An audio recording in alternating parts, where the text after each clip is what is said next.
আজকের আরেকটি নতুন ভিডিওতে সবাইকে স্বাগত জানাচ্ছি। আজকে আমরা নৈমিত্তিক ছুটির খুঁটিনাটি সকল বিষয় প্রচলিত পরিপত্রের মাধ্যমে ব্যাখ্যা করব। পুরো ধারণা পেতে ভিডিওটি শেষ পর্যন্ত দেখুন। আর ভিডিওটি ভালো লাগলে লাইক কমেন্ট করতে ভুলবেন না। এরকম নতুন নতুন ভিডিওর আপডেট পেতে চ্যানেলটি সাবস্ক্রাইব করে রাখুন। তাহলে শুরু করা যাক আজকের ভিডিও। প্রধান সামরিক আইন প্রশাসকের সচিবালয় সংস্থাপন বিভাগের নিম্নোক্ত স্মারক মোতাবেক ছুটি মঞ্জুরি সংক্রান্ত নির্দেশমালা জারি করা হয়। এখন পর্যন্ত এই নির্দেশমালা অনুসরণ করা হয়।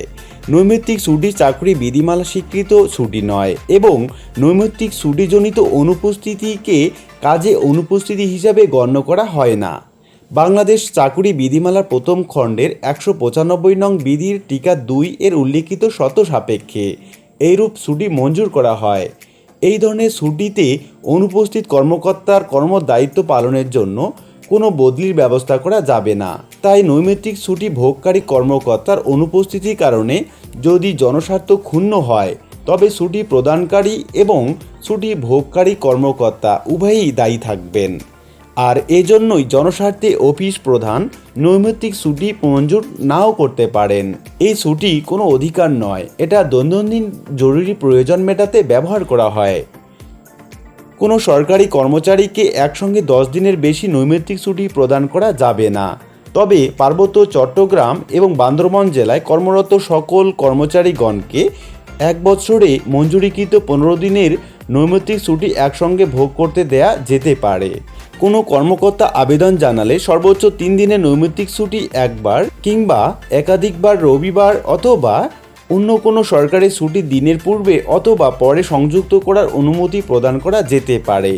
যে ক্ষেত্রে এই ধরনের আবেদন করা হবে না বা অনুমতি দেওয়া হবে না সেই সকল ক্ষেত্রে রবিবার কিংবা সরকারি ছুটি দিনগুলিও নৈমিত্তিক ছুটি হিসাবে গণ্য করা হবে। নৈমিত্তিক ছুটি উভয় দিকে সরকারি ছুটির সঙ্গে সংযুক্ত করা যাবে না। কর্তৃপক্ষের অনুমতি ব্যতিরেকে নৈমিত্তিক ছুটি ভোগকারী কোনো ব্যক্তি সদর দপ্তর ত্যাগ করতে পারবেন না। নৈমিত্তিক ছুটিতে থাকাকালীন কোনো ব্যক্তিকে সদর দপ্তর হতে এমন দূরত্বে যাওয়ার অনুমতি দেওয়া যাবে না যেখান থেকে সদর দপ্তরের কাজে যোগদানের আদেশ পাওয়ার পর কাজে যোগদান করতে 48 ঘন্টার অধিক সময় লাগতে পারে। নিয়মিত ছুটি মঞ্জুরিকারী কর্তৃপক্ষ অথবা অধস্তন ক্ষমতাপ্রাপ্ত কর্মকর্তাবৃন্দ নৈমিত্তিক ছুটি এবং তৎসঙ্গে সদর দপ্তর ত্যাগের অনুমতি প্রদান করতে পারবেন।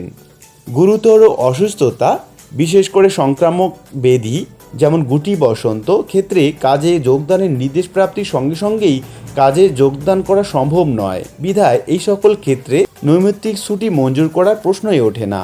তবে ব্যক্তিগত অসুবিধা, সামান্য অসুস্থতা যেমন সাধারণ জ্বর ইত্যাদি কারণে নৈমিত্তিক ছুটি মঞ্জুর করা যেতে পারে। নৈমিত্তিক ছুটিতে থাকাকালীন কেউ বিদেশ গমন করতে পারবেন না। সরকারি কাজে অথবা প্রশিক্ষণার্থে বাংলাদেশের বাইরে অবস্থানরত কর্মকর্তাগণকে নৈমিত্তিক ছুটি প্রদান করতে সরকার নিরুৎসাহিত করেন। তবে কেবল বিশেষ পরিস্থিতিতে বিজ্ঞপ্তিতে বর্ণিত শর্ত সাপেক্ষে নৈমিত্তিক ছুটি প্রদান করা যাবে। এখন নৈমিত্তিক ছুটির সাধারণ কিছু প্রশ্ন নিয়ে আলোচনা করা যাক। প্রশ্ন 1, দুই পাশে সরকারি ছুটি থাকলে মাঝের 1 বা 2 দিন কি নৈমিত্তিক ছুটি নেওয়া যেতে পারে? উত্তর না। সেক্ষেত্রে আপনাকে এক পাশে সরকারি বা সাপ্তাহিক ছুটির সাথে মিলিয়ে অর্থাৎ যোগ করে বন্ধের দিনসহ নৈমিত্তিক ছুটি নিতে হবে। প্রশ্ন 2, দুই পাশে সরকারি ছুটি থাকিলে মাঝের 1 দিন রবিবার থাকে, শুধু রবিবার নৈমিত্তিক ছুটি নেওয়া যাবে কি না? না, সেক্ষেত্রে আপনাকে এক পাশে সাপ্তাহিক ছুটির সাথে মিলিয়ে অর্থাৎ 2 দিন যোগ করে বন্ধের দিন সহ 3 দিন নৈমিত্তিক ছুটি নিতে হবে। প্রশ্ন 3, কর্তৃপক্ষ ডাকলে নৈমিত্তিক ছুটি শেষ হওয়ার পূর্বেই আসতে হবে কিনা? হ্যাঁ, 48 ঘন্টার মধ্যেই আসতে হবে। 48 ঘন্টা অনেক সময় বর্তমানে দেশের যে কোনো প্রান্ত থেকেই আসা সম্ভব। নৈমিত্তিক ছুটি কি কর্মকাল হিসেবে গণ্য করা হয়? হ্যাঁ, নৈমিত্তিক ছুটিতে থাকাকালীন সকল সুবিধা ভোগ করা যায়। এই দিনগুলির জন্য সরকার বেতন দেয়। অন্য ছুটিতে সকল প্রকার আর্থিক সুবিধা বিদ্যমান নয়। একসাথে সর্বোচ্চ কতদিন এই ছুটি নেওয়া যায়? উত্তর 10 দিন নেওয়া যায়, তবে পার্বত্য এলাকার জন্য সর্বোচ্চ 15 দিন। আশা করি বিষয়টি বুঝতে পেরেছেন। ভিডিওটি ভালো লাগলে লাইক কমেন্ট করতে ভুলবেন না। এরকম নতুন নতুন ভিডিওর আপডেট পেতে চ্যানেলটি সাবস্ক্রাইব করুন। আর আজকের ভিডিওটি এ পর্যন্তই। দেখা হবে অন্য কোনো ভিডিওতে। সবাই ভালো থাকবেন, ধন্যবাদ।